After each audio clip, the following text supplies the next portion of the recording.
Well, Rob, you brought up that term identity.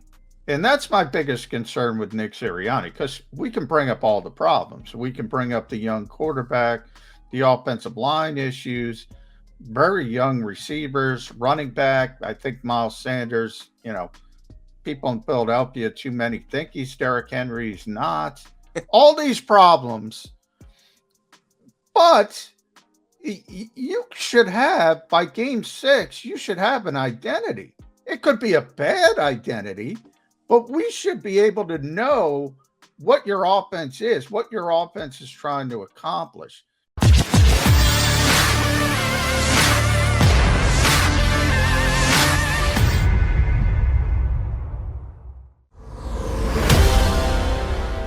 As the unquestioned tight end one for the Eagles the rest of this season.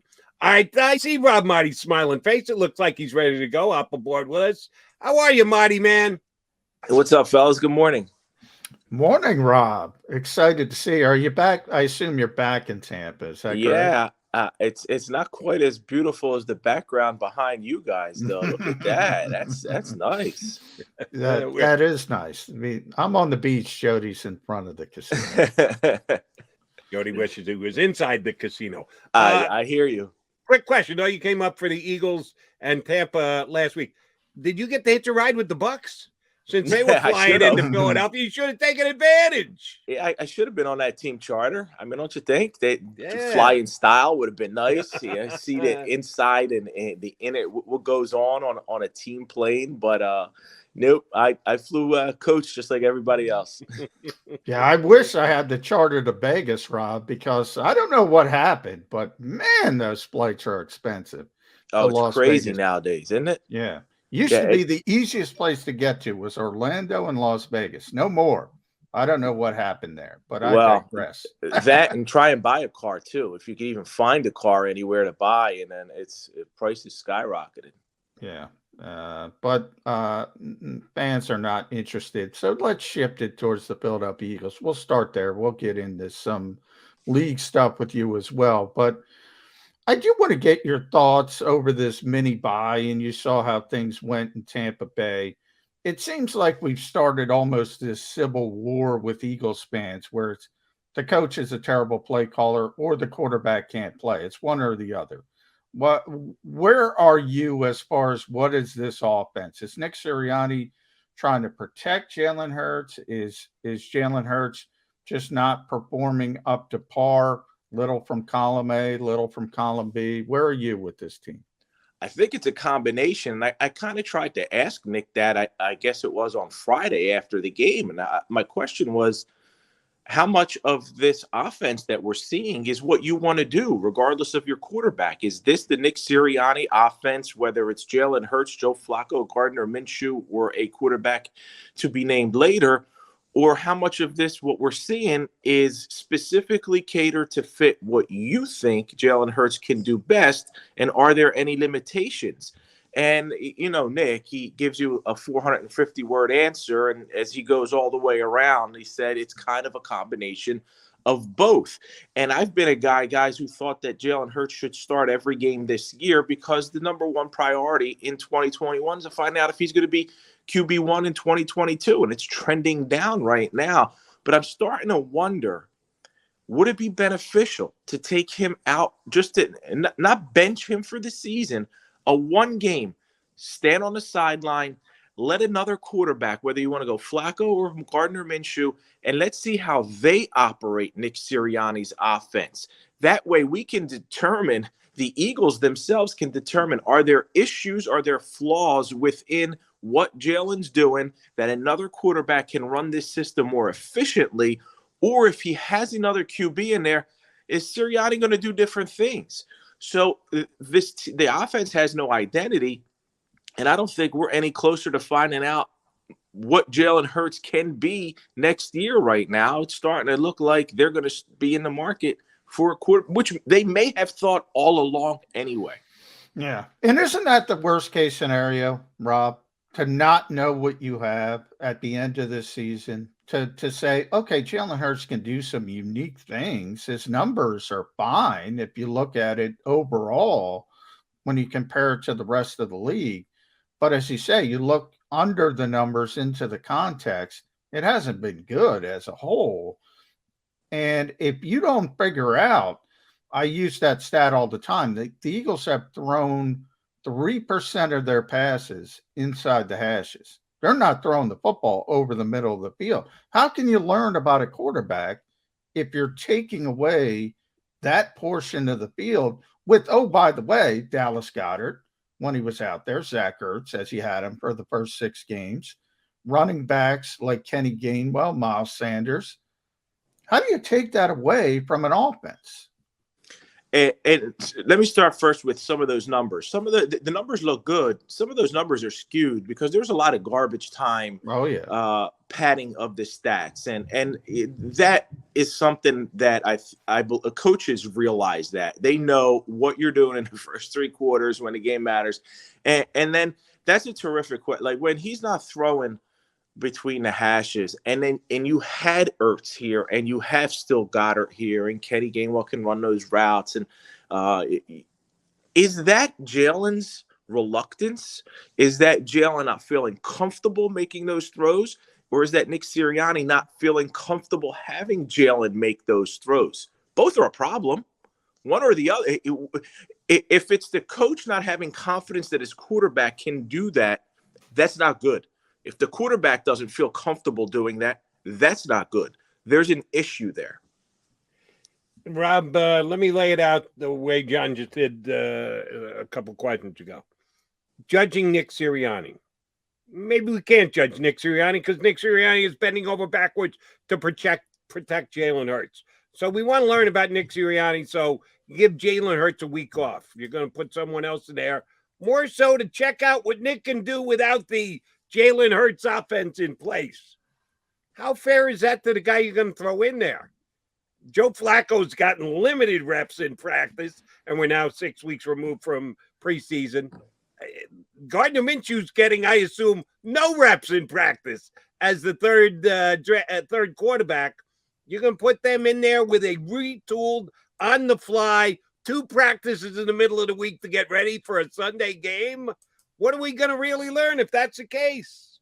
Well, it happens all the time when a backup has to step in, right? Your backup steps in and they're starting on 2 weeks, on 2 days. Well, let me and I'll let you finish your answer.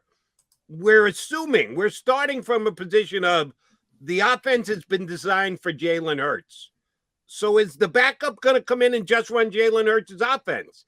If what we're trying to learn out of putting a different quarterback in is, can Sirianni actually call an offense that isn't Jalen Hurts limited? What would you do with the backup quarterback? Would the offense just basically be the same, or would you try and install and instill some new things on the fly? I think the quarterback that you would have to play has got to be Gardner Minshew, not Joe Flacco, because he's got a similar skill set to Jalen Hurts. And you most certainly have to install a few things that you think that quarterback can do. And the problem is how much of this offense is Jalen specific and how much of this offense is Nick, regardless of QB. Is it an 80-20 split? Is it a 70-30 split? Are there some systems and philosophies? And there has to be. Like Nick Sirianni has to have beliefs in how to run an offense that he's going to do no matter who the quarterback is. So whether that's Flacco, Minshew, or Jalen Hurts.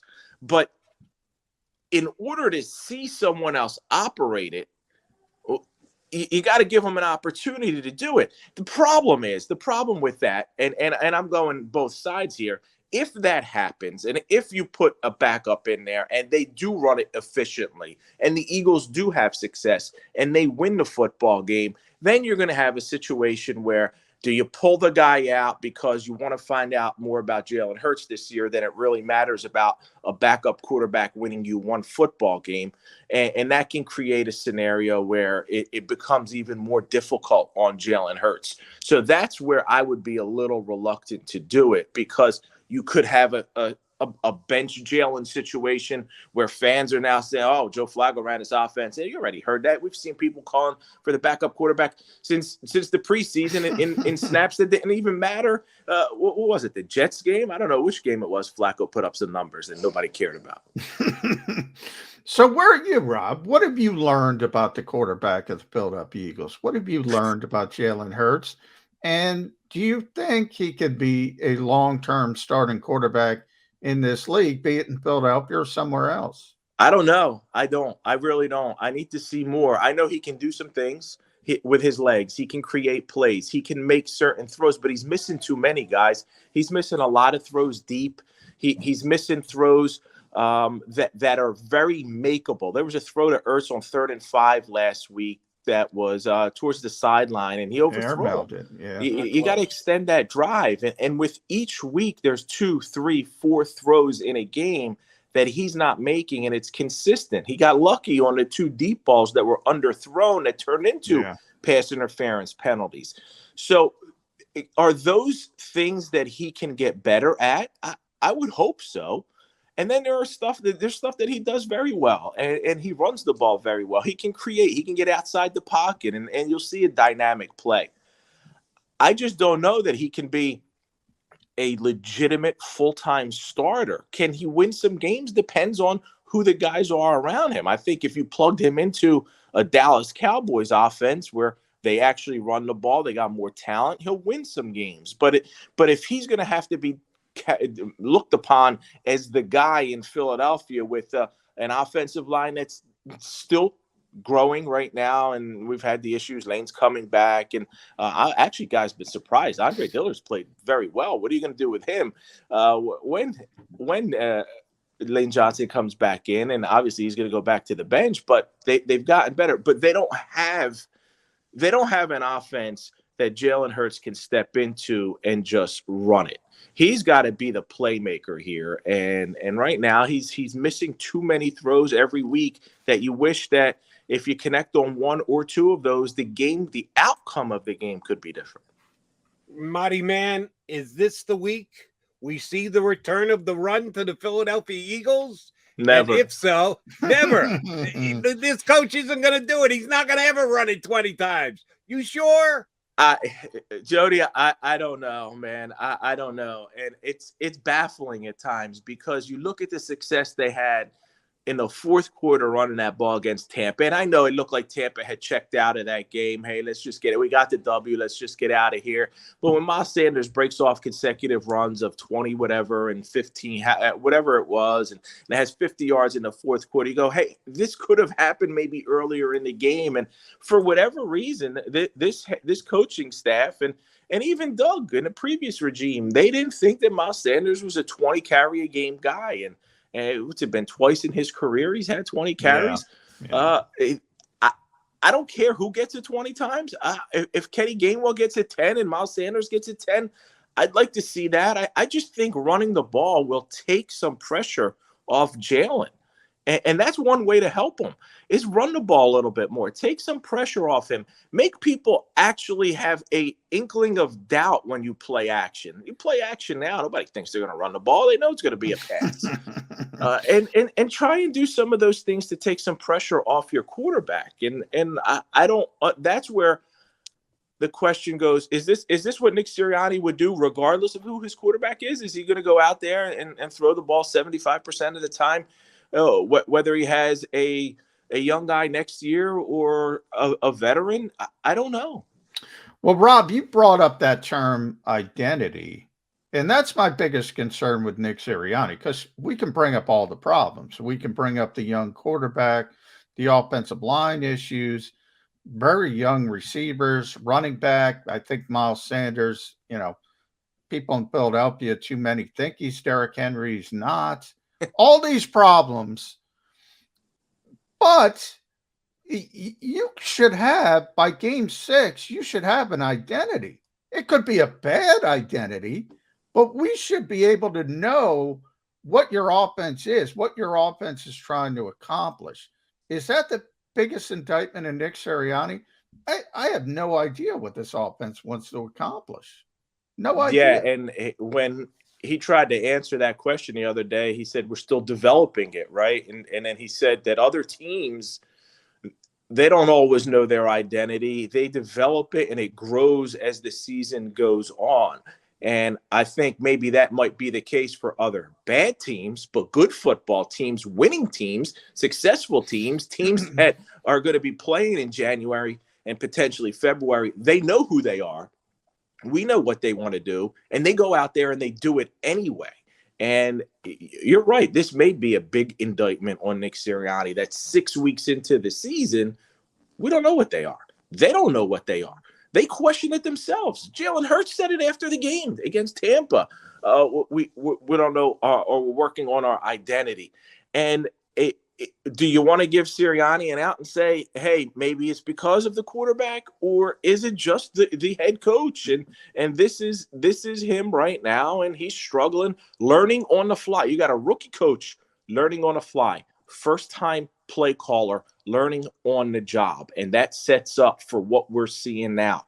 Weeks where it looks like for 3 quarters they have no clue what they're doing. And then when the game and the outcome are already decided, suddenly they start putting up points and make the final closer than the game and the final score indicated. And that's where maybe you need to scrap all of the things that you're doing and start with what your fourth quarter philosophy is in the first quarter. Maaddi, man, we've been talking so much about the offense, understandably so, because the head coach is a little under fire. The quarterback is very much under question. They're going to have to go out to Vegas to play some defense, too, because Derek Carr is having a pretty good year, and he can throw the football. And the guy who scares me most is their tight end, who is right now 3rd in the league with most catches at 33 for the tight end position. Who's going to be tasked to cover him? Is it going to be a linebacker or is it going to be a safety? He's too big to be covered by a cornerback. John waxed poetic about writing an article a couple of years ago when he was playing wide receiver for the Ravens, and he was just dominating the Eagles in practice. So it's not going to be a corner. How are they going to try and stop Mr. Waller? Darren Waller's a beast, man. And that's a really good question because you can't put Avonte Maddox on him. You just can't. And none of these linebackers can do an adequate enough job. So do you try into Rodney McLeod as a safety in coverage? No, he's not. That's not something that they can do. That's going to be a very tough call for Jonathan Gannon. And you can't just focus only on Waller. They got some other weapons. Ruggs can take the ball. He's a big-time deep threat for Vegas. And I think they could also run the ball a little bit, especially against this Eagles defense. So, man, Darren Waller could put up one of those George Kittle-like games against the Eagles on Sunday, a 15 for 180 type of game. Like, I would look at all his over-unders and say that could be a sharp play this weekend. Whatever Waller's over-unders are on yardage, on catches. I say that, and he'll go out there and be like 4 for 42. Rob, I want to talk about another tight end, and you had a relationship with Zach Ertz, and I remember you did your Faith on the Field event with Zach a couple months after the Eagles won Super Bowl 52. His imprint on this city, this franchise, this organization, what he's done off the field. Take us a little bit inside with your relationship with Zach Ertz. Very, very, very impressive guy. And Zach is somebody who completely understood what it takes to play in a city as demanding as Philadelphia. Not a lot of athletes will be able to handle the ups and the downs. And I think we can go back to when Zach whiffed on that block against Cincinnati in Carson's rookie year, and the criticism that he heard, not just from the fan base, but from the media. And I know that there were people who were close to Zach Ertz that were put off by that were very turned away by all of the, because not sometimes, a lot of times criticism in Philadelphia goes over the top and becomes personal. But he took that as a learning moment, as an experience where he understood hey, I'm not happy with what I did there. I can do better. Nobody has to tell me. And that was his approach. He worked as hard as anybody. He always wants to be the best that he can be. But at the same time, he doesn't have a problem with being held accountable. And I think that's a special kind of individual who can recognize that, and just go out there and do it and perform. And then beyond all of the stuff that he does on the field, because 3-time Pro Bowl tight end, set the record for most catches in a season. They don't win the Super Bowl, obviously, without him. We all talk about the touchdown catch, but the 4th and 1, I thought that was incredible. Frank Reich told me after the game it was the biggest play of the game. No doubt. Biggest because play of the game. You turn the ball over right there if you don't do that. But his credentials, his resume on the field is tremendous, and it speaks for itself. But who he is, Zach Ertz, off the field, the guy, he grew up here in Philadelphia. As he said, he came here as a kid. He left as a man. He got married. And he really found himself in his faith, found a nice community, found a nice church, the Connect Church in Cherry Hill, and really established himself in the community, doing so many different things. And now we know what he's doing with the House of Hope in the North Philly, Kensington area. And I think this is somebody who's a very special person. And that team itself was very unique. There was such a bond, a brotherhood on that team that I thought at the time we would never see again. But I didn't understand or realize how quickly it would disintegrate. And one by one, all of those guys, that brotherhood, that fraternity would be elsewhere. Jordan Hicks, Chris Maragos, Zach Ertz now, Carson Wentz, Nick Foles, all of these guys, this Trey close Burton inner was circle. A big part of that. Yeah, Trey Burton, right? All of them gone. But you look at Zach as the shining example of that. If you bring in an athlete here and you say, this is what it takes to win over the city, and this is what it takes to be loved in Philadelphia and admired forever, follow Zach Ertz's example. And you could say that about a handful of athletes, Brian Dawkins, Chase Utley, and I'm putting Zach Ertz in that category, though not necessarily to the Dawk or Utley extent. I'd put Zach Ertz's faith and character aside, which none of us really want to do, but I want to ask you a stone cold football question. What do you think he's got left in the tank? Can he help the Cardinals make it to a Super Bowl? What kind of season will he have wherever he lands next year via free agency? You know, at 30 years old, Jody, I don't see why not. Why wouldn't he have? He takes care of his body. He's got the desire to want to be a Hall of Famer. He's not a Hall of Famer right now. He's got to put up 3, 4, 5 more significantly good years, 80, 70, 90 catch seasons to be in the mix for the Hall of Fame. So when you look at a guy who takes care of himself, who has the internal desire to have that success, and you look at the position, we've seen tight ends from Tony Gonzalez, Antonio Gates, Jason Witten, guys who play deep into their 30s. I don't see why Zach Ertz can't be successful this year with Arizona in an offense that is dynamic, and next year wherever he lands, in the year after that. Rob, last one from me, because you have a unique part in certainly understanding the NFL, and obviously having the AP behind you and everything that unfolded with the Las Vegas Raiders and John Gruden, just how the NFL has handled that whole issue. And, if you think about the Raiders, and they handled it very well, at least week 1, we'll see if that was emotion or how this becomes difficult on the field. But just the behind the scenes of, look, you do this investigation with the Washington football team. There's no written report. We've had lawyers on this show. Never in the history of the world has a lawyer not produced a written report.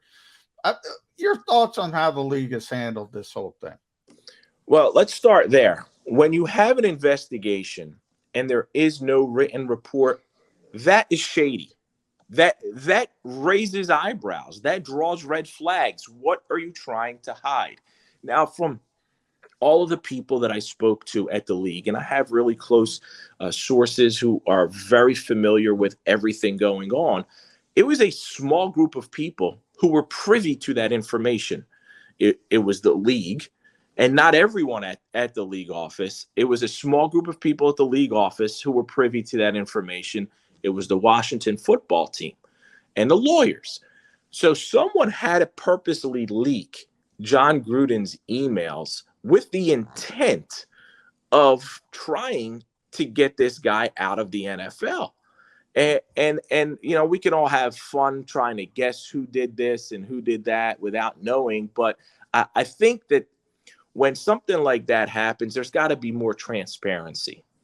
And the league has bungled so many situations over the years, and they've turned into a league that's more reactionary when publicity, when things come out and everyone turns on the NFL and says, you screwed up the situation, that's when they start to react to situations. And they need to start getting out and ahead of it. If you knew these emails existed, which they did months ago, something had or should have been done about it some way. It should have been handled already so it doesn't come out in a leak. And then we see that there's some things leaked about Jeff Pash, the lawyer. I don't anticipate anything being leaked again that is anywhere close to the severity of what John Gruden said. But it doesn't mean I don't think it doesn't exist.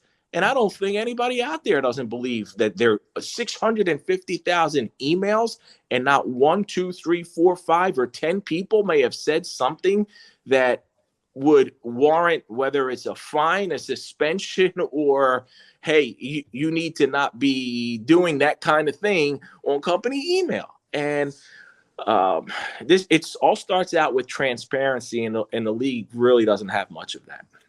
All right, Maaddi, man, last one from me. We've got one 6-0 team, the Arizona Cardinals. We've only got one 5-1 team in the AFC. You got a handful of them in the NFC, but one 5-1 team, and that's the Ravens. Two quarterbacks who can pull the ball down and take off and make plays with their legs. Lamar Jackson and Mr. Murray out there in Arizona. We got our own right here in Philadelphia. Why can't Jalen Hurts be either Murray and or Lamar Jackson? Am I overestimating the power of the run at quarterback position in the NFL because these two guys are off to such good starts? Well, Arizona's got a lot of talent around Kyler Murray. That's but true. Then when you look at what Baltimore's done, I think John Harbaugh, I've said this before, I'll say it again, I think he's one of the most underrated coaches in the history of the NFL. History. All he does is find ways to win and have his team in contention year in and year out. And what that team went through in this past offseason, decimated. They lose, three running backs? Yeah. Right? Three running backs. They lose Marcus Peters. And they still find ways to have success. And a lot of that is running the football. And Lamar Jackson, I think, continues to improve. Kyler Murray's on an MVP-type season.